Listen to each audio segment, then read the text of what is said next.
De frente. Se cumplieron ya 4 años desde que tuvo lugar aquel acontecimiento que es considerado el punto de quiebre de este sexenio y por supuesto del presidente Enrique Peña Nieto, la desaparición de los 43 normalistas de Ayotzinapa, un caso que sigue sin resolverse y aún se desconoce el paradero de estos jóvenes. Yo soy Magda Bastida y les doy la bienvenida a este programa de análisis y debate de frente. Saludo con muchísimo gusto a nuestro invitado de hoy. Se trata de Gabriel Camacho, él se encuentra en La Paz. Bienvenido, Gabriel, ¿cómo estás? ¿Qué tal, Magda? ¿Qué tal? Buenas tardes. Un saludo y un abrazo, como siempre, desde La Paz, listos para discutir de frente. Muchos temas pendientes hoy sobre la mesa, Gabriel. Déjame establecer un poco la dinámica de este programa. Son 5 planteamientos básicos los que tenemos y solamente tenemos 3 minutos para fijar una postura a cada uno de ellos. 2 de estos planteamientos forman parte de columnas que fueron publicadas a lo largo de esta semana con temas centrales y fundamentales para la vida del país.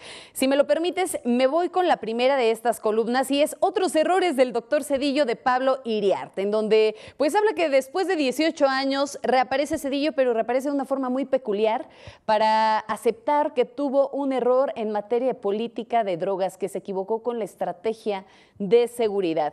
¿Cómo lo ves, Gabriel?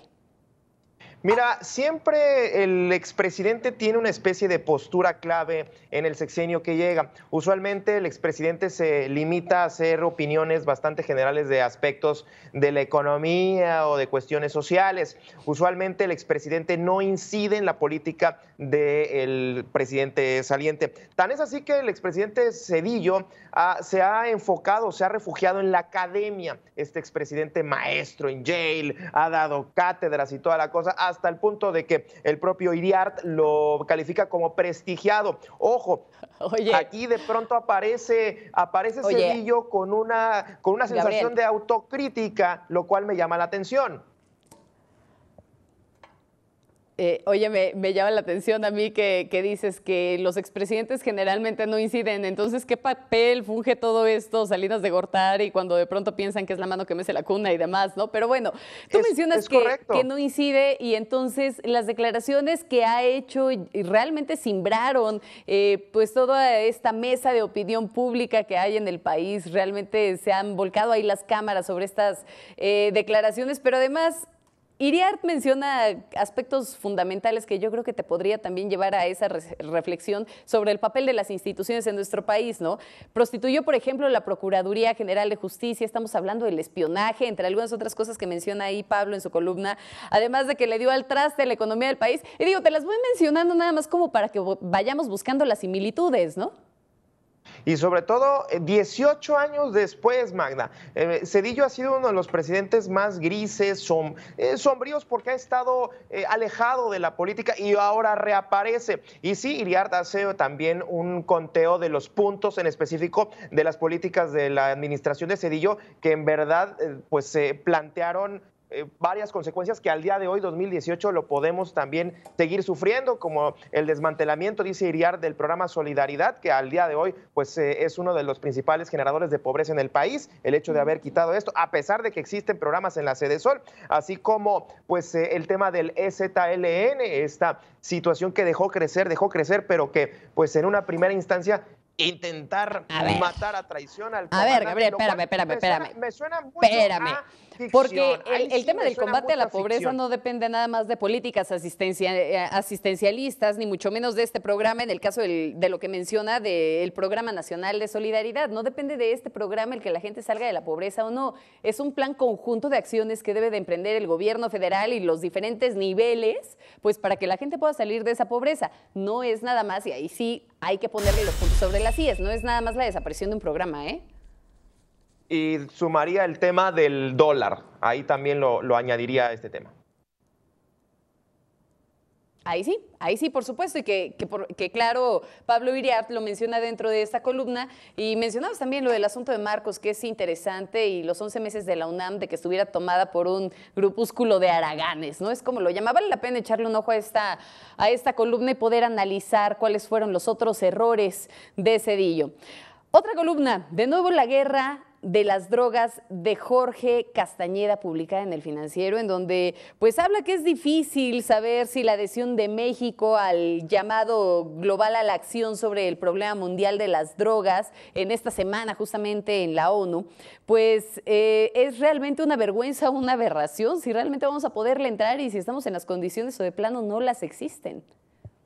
Mira, hay que poner en contexto, esto es, México firma, bueno, el presidente Peña Nieto firma este llamado a la acción global sobre el combate a las drogas, lo cual en su punto central de este llamado es continuar con una política de prohibición al consumo de las drogas, un llamado que hace el gobierno de los Estados Unidos. Y yo insisto, Magda, que esto es seguir queriendo quedar bien con los Estados Unidos, con Donald Trump, como lo dijo en su momento Enrique Krause, con el buleador del barrio. No entiendo para qué, si quedan 3 meses, pero sigue siendo el buleador del barrio y queremos quedar bien con este buleador. Me llama mucho la atención la pregunta que se hace Castañeda, que es ¿qué sentido tiene alienarse nuevamente con las posturas tan retrógradas? Quedar bien con el buleador hasta el último minuto. Eso es a lo que yo veo desde acá, que Enrique Peña hasta el último minuto ¿Pero de su quedar bien en qué administración sentido? está queriendo quedar bien. Creo es querer firmar el Tratado de Libre Comercio, que su firma aparezca ahí, a pesar de que ya no depende de él. No, pero Gabriel, bueno, a ver, vaya. Vamos a ser honestos, el tema del Tratado de Libre Comercio no depende de Enrique Peña Nieto y en este momento ya habían hecho ahí las negociaciones pertinentes, incluso para poder llevar a cabo un pacto bilateral, y lo que está pendiente todavía y que está en discusión es el tratado, pero con la entrada de Canadá, que eso es lo que sería necesario para poder firmar nuevamente el Tratado de Libre Comercio. Pero un acuerdo bilateral, pues ya prácticamente la negociación está cerrada, no es algo que depende de Enrique Peña Nieto y ni siquiera de Donald Trump. Y tampoco de Canadá, depende de los Estados Unidos. Mira, yo desde que llegó el presidente Trump, bueno, ahora presidente Trump a Los Pinos, se le notó esa tendencia de querer quedar bien con los Estados Unidos. Quizás todavía no lo vemos porque yo creo que es el Tratado de Libre Comercio, aunque esté planchado, aunque tengan que se pueda alejar la fecha porque ya lo tiene que hacer la negociación directamente con Canadá, pero sigue proyectando esa imagen de estar doblegado a los Estados Unidos, de estar queriendo quedar bien con este buleador que lo único que ha hecho daño a México. Sí es que da bien Enrique Peña Nieto con el buleador del barrio. Lamentable, lamentable. Oye, lo que sí habría que ver entonces, pues es pensar que en ese afán de ponerle la alfombra o casi ponerse de tapete, pues lo vimos al momento de que lo invitó a su casa para que lo ofendiera, ¿no? Ahí sí puedo coincidir contigo en ese aspecto, sin embargo, pues yo creo que la gran pregunta que hace Castañeda en su columna es ¿qué sentido tiene alinearse nuevamente con las posturas más retrógradas en materia de drogas como lo hizo México en este sentido, cuando la discusión por la legalización de las drogas o por la privatización, por la prohibición, perdóname, pues ya se ha puesto también nuevamente en el debate de la agenda nacional, ¿no? Y eso es lo que nos lleva a nuestro siguiente punto, prohibición o regulación de drogas. ¿Tú qué crees que sea conveniente? Mira, es definitivo que la política de prohibición no ha funcionado en los últimos 50 años y esto pues lo plantea Zedillo y ahí sí coincido con la aparición del expresidente Zedillo en esta presentación que hace sobre el estatus que guarda la política de combate a las drogas. Creo que no funciona la prohibición, ya no funcionó y no va a funcionar. Creo que es necesario sí empezar a discutir una probable legalización o en su caso regulación del consumo de drogas. Pero ojo, el debate así a la ligera es muy frívolo y es muy complicado, Magda. ¿Por qué? Porque México son muchos Méxicos y el consumo, producción y venta de droga también, lo cual hace que México sea clave para que se pueda definir una política que incida en los Estados Unidos y que incida también en parte de Sudamérica, bueno, en los estados en donde también se consumen este tipo de sustancias. Tiene que ser una visión integral, Gabriel.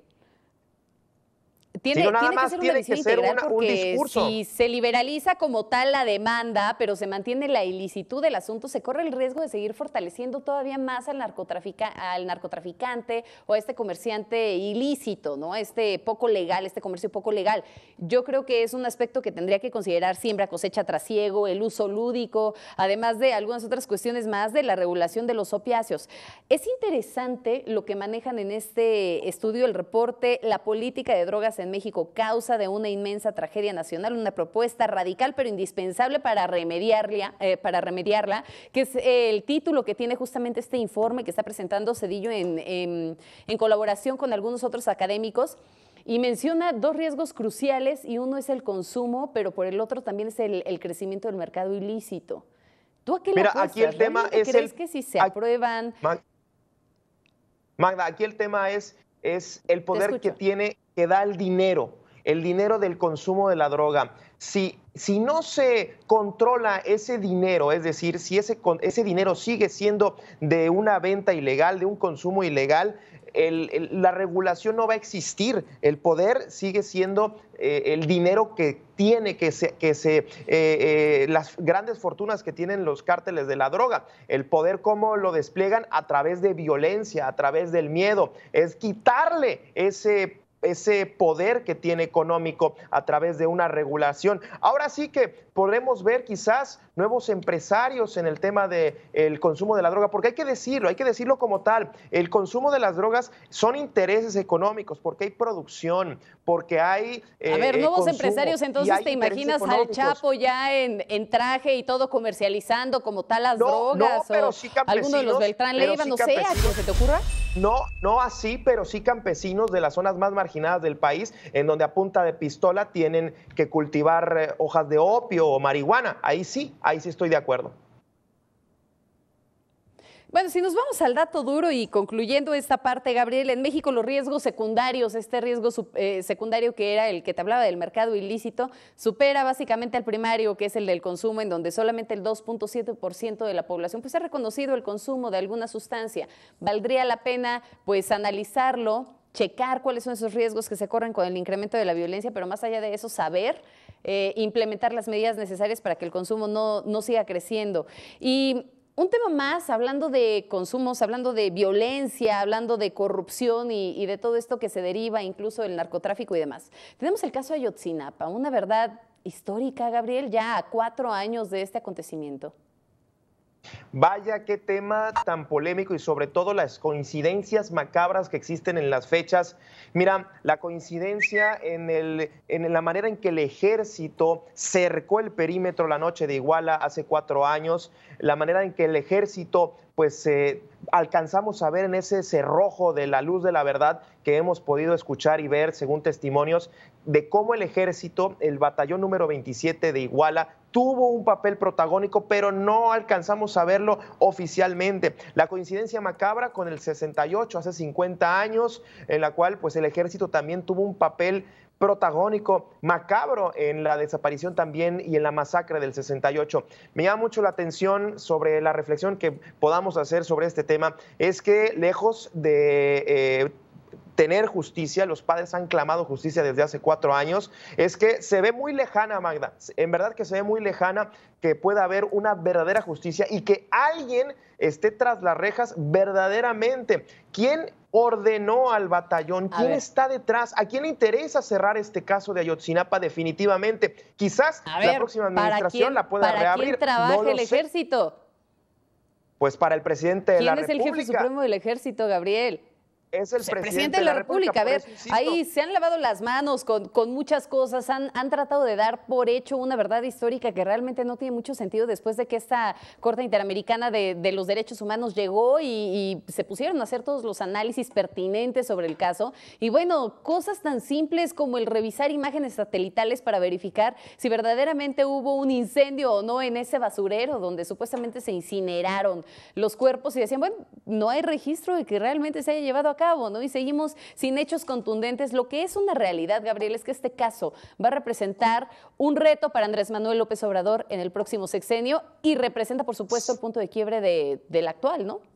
Así como fue el punto de quiebre de Enrique Peña Nieto y meses después, en noviembre, se viene la Casa Blanca, así como fue el punto de quiebre, puede ser también un dolor de cabeza para la administración que va a encabezar Andrés Manuel López Obrador y quizás, no sé si pueda ser un punto de quiebre para Andrés Manuel, pero sí un dolor de cabeza en caso de que esto no lo puedan manejar, quizás con una Fiscalía de la Verdad Histórica, quizás con un cambios en la Procuraduría, porque el centro de este tema está en la Procuraduría General de Justicia. Al día de hoy, la PGR pues no se ha visto corrupta, ha cambiado testimonios, ha torturado gente, tiene una tarea inmensa la administración de Andrés Manuel López Obrador, y quizás sí se pueda convertir en otro punto de quiebre para otra administración si esto sigue así como así, sin justicia y en plena impunidad.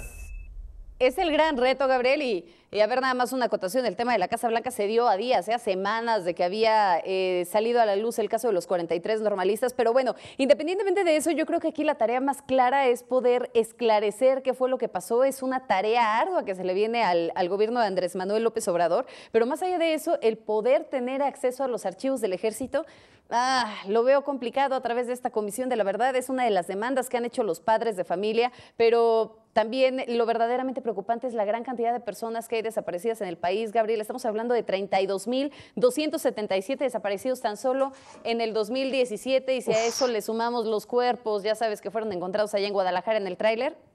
En fin, un tema que sale en estos días es el saqueo del Congreso, plazas, contratos a modo, bueno, una gran cantidad de cosas. ¿Cómo ves? Pues este saqueo, este diagnóstico interno que se dio a conocer en varios medios, uno de ellos fue Reforma quien lo destapó.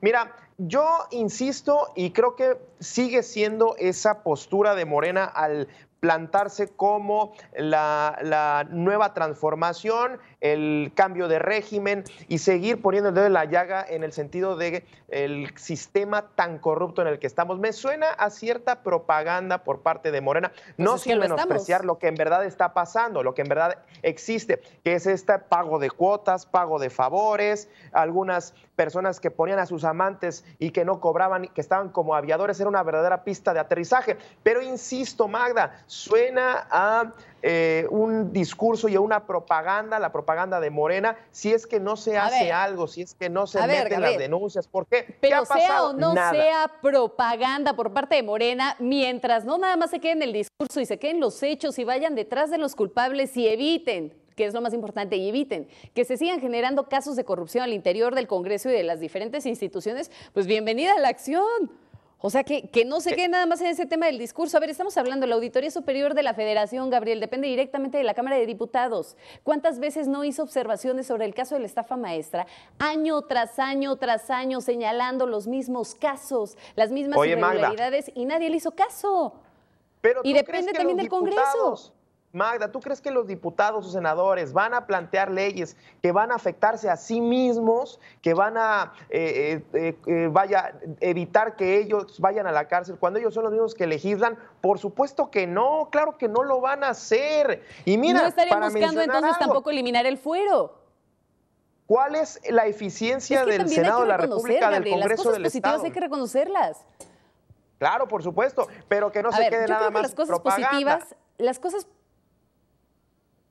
cosas positivas deben de reconocerse. Y si bien es cierto, es parte de este discurso de Andrés Manuel, sí, todos están entrando en la misma dinámica, pues sí, porque no les queda de otra, porque el señor dijo que las escaleras se barren de arriba para abajo y ¿sabes qué? Pues les toca hacerlo, están obligados a hacerlo porque llegaron con un alto grado de legitimidad y no se pueden dar el gusto o el lujo de perderlo así nada más cuando ni siquiera ha entrado todavía el gobierno en funciones.